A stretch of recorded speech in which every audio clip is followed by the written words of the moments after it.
Hello everyone and welcome to SN study station. आज के session में जो हमारा टॉपिक है आज का वो होगा ब्लड रिलेशन पर हम लोग मिक्स्ड क्वेश्चंस देखेंगे। ठीक, यानी कि हम लोगों ने इंडिकेटिंग फॉर्म पढ़ा, इशारे से बताना, पजल फॉर्म पढ़ा, पहेली के फॉर्म में आपको दिया होता है, सेंटेंसेस दिए होते हैं, उसको जोड़ जोड़ के आपको रिलेशन बनाना होता है। ठीक, और कोडेड फॉर्म जो भी हम लोगों ने प्रीवियस सेशंस में ही डिस्कस किया था कि कोडेड फॉर्म क्या होता है, आपको सिंबल्स का यूज करके रिलेशन दिए होते हैं, उस सिंबल को डिकोड करके आपको रिलेशन बनाना होता है। यानी कि ओवरऑल सब में आपको रिलेशन बनाना होता है, ब्लड रिलेशन। ठीक है, जितने भी लोग दिए होंगे वो सभी एक ही फैमिली के होंगे, सबको एक दूसरे से कनेक्ट करके ये उनके बीच में क्या रिलेशन हो रहा है आपस में वो बनाना होता है, वो चार्ट बनाना होता है। और उसके बाद आपसे क्वेश्चन पूछा जाता है कोई भी दो पर्सन को लेकर कि इनके बीच क्या रिलेशन है। ठीक है, या फिर बहुत तरीके के क्वेश्चन पूछे जाते हैं, वो हम लोग ऑलरेडी देख चुके हैं।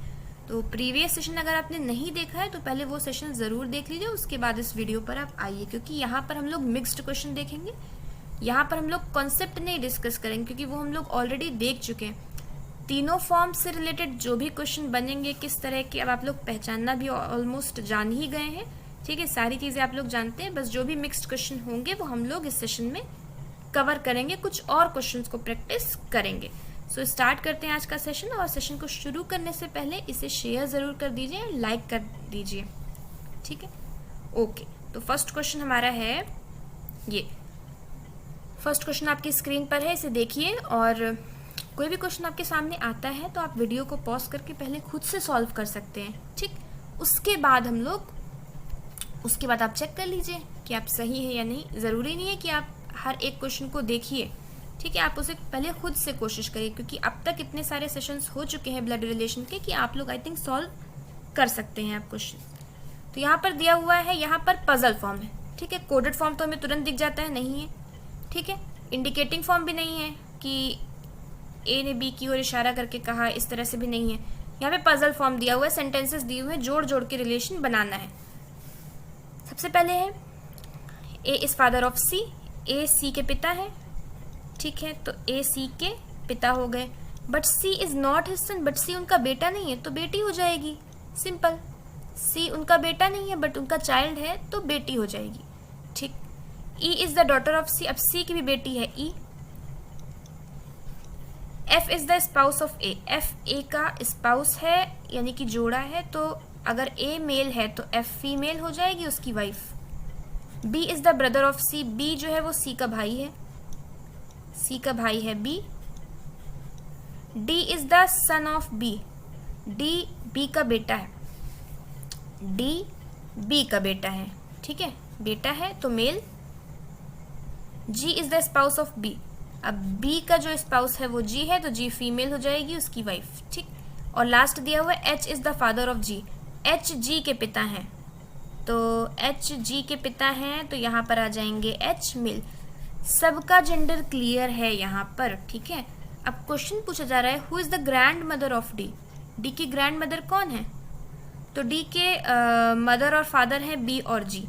ठीक है, जी की तरफ से तो हमें नहीं मिल रही है, एच की वाइफ तो कोई नहीं मिल रही है। ठीक है, बट डी की ग्रैंड मदर हमें यहाँ से ए की तरफ से मिल जा रही है एफ। ठीक है, तो डी की ग्रैंड मदर एफ हो जाएंगे, क्योंकि डी की मदर है, डी के फादर है बी और बी की मदर है एफ। ठीक है, तो ग्रैंड मदर कौन हो जाएंगी, डी की एफ हो जाएंगी। इसी के साथ ग्रैंड फादर ए है, ग्रैंड मदर एफ है। ठीक, अच्छा डी के ग्रैंड फादर एच भी हैं बट वो मैटरनल ग्रैंड फादर है। ठीक है, जब भी आपको ग्रैंड मदर या ग्रैंड फादर दिया रहेगा और उसके आगे मैटरनल पैटर्नल नहीं लगा तो आप उसे ये हमेशा मानेंगे कि वो पैटर्नल ही पूछ रहा है, फादर्स साइड पूछ रहा है। और अगर लिखा होगा कि पैटर्नल है या मैटरनल है तो उसके अकॉर्डिंग चलेंगे।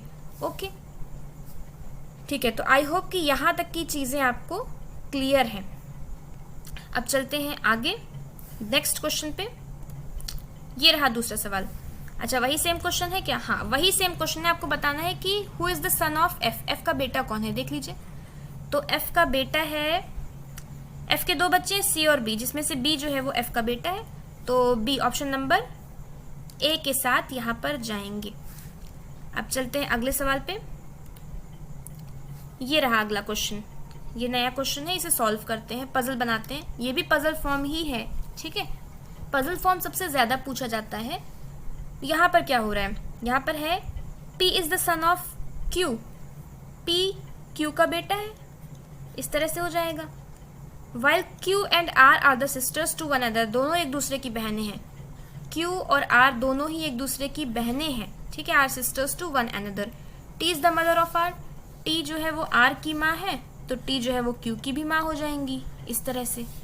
If S is the son of T, अगर S T का बेटा होता है तो, अगर S T का बेटा होगा यानी कि Q और R का भाई होगा S, तो आपको बताना है कि इनमें से कौन सा स्टेटमेंट करेक्ट सही है। T is the brother of Q, T Q का भाई है, बिल्कुल भी नहीं। S P की कजिन है, बिल्कुल भी नहीं, S तो P के अंकल हैं। Q और S सिस्टर्स है, बिल्कुल भी नहीं। Q सिस्टर है लेकिन S तो ब्रदर हो गया ना। S is the maternal uncle of P, S जो है वो P के मैटरनल अंकल है, बिल्कुल ये वाला स्टेटमेंट सही होगा। S जो है वो P के अंकल तो हैं और मैटरनल अंकल हैं, ठीक है, P की मदर, P की माँ है, उनके भाई हैं। अगर P के पिता के भाई होते तो पैटर्नल अंकल होते, बट यहाँ पे उनकी माँ के भाई हैं, तो option number D is the correct option. अगला सवाल ये है, अभी आपके सामने आप देख ही सकते हैं, आप पहचान सकते हैं कि ये कोडेड फॉर्म आपके सामने आ चुका है, कोडेड फॉर्म का क्वेश्चन, ठीक है। बहुत ही आसान होता है, कुछ करना नहीं होता है, बस यहाँ पे दिया हुआ है, देखिए F is equal to H plus C, is equal to का मतलब क्या होता है, यहाँ पे है father, F is father of H, ठीक, F H के पिता है। H प्लस C, प्लस का मतलब क्या होता है, प्लस कहाँ है यहाँ, H is mother of C, तो H जो है वो C की माँ है। ये तो और भी आसान होता है, ये बाकी दोनों फॉर्म से भी बल्कि आसान ही होता है, बस सिंबल होते हैं, सिंबल को हटा के आपको रिलेशन बना देना होता है, जो भी दिया हुआ बस उसको एज इट इज कर दीजिए, बाकी फिर आसान हो जाता है क्वेश्चन, कुछ और करना नहीं है इसमें। C के ग्रैंडफादर कौन है, तो C के ग्रैंडफादर F है, तो ऑप्शन नंबर ए।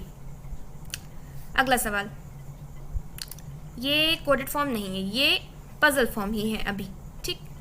दिया हुआ है T is sister of D, बनाते चलते हैं। T is sister of D, T B की बहन है, D is married to P, D की शादी P से हुई है, ठीक है, and P is son of M, P M का बेटा है, और P अगर मेल है तो D ऑलरेडी ऑटोमेटिक क्या हो जाएगी, फीमेल हो जाएगी, उसकी wife. T is mother of J, T J की माँ है, यहाँ पे J आ जाएगा। Y is father of U, Y और U अभी यहाँ पे नहीं है, तो ये लाइन अभी हम लोग लास्ट में बना लेंगे जहाँ पे भी कनेक्ट हो जाएगी। Y has only one son and one daughter, okay, कोई प्रॉब्लम नहीं है। U is daughter of T, U जो है वो T की बेटी है, यानी कि J की बहन हो जाएगी U। Q is son of D, Q जो है वो D का बेटा है, तो Q जो है वो D और P दोनों का बेटा हो जाएगा, ठीक। अब हमें दिया हुआ है Y is father of U, Y जो है वो U के पिता है, ठीक है, T U की माँ है, Y U के पिता है, तो Y जो हो जाएंगे वो T के हस्बैंड हो जाएंगे। और Y का केवल एक बेटा है और केवल एक बेटी है, तो केवल एक बेटी हो गई U, तो केवल एक बेटा J हो जाएगा ऑटोमेटिक, ओके। अब सिर्फ हमें M का जेंडर छोड़ के बाकी सब का जेंडर क्लियर है और सारे रिलेशंस क्लियर हैं। क्वेश्चन पूछा जा रहा है how is P related to T, अच्छा तो क्वेश्चन में हमें P और T का रिलेशन पूछा जा रहा है, ठीक है।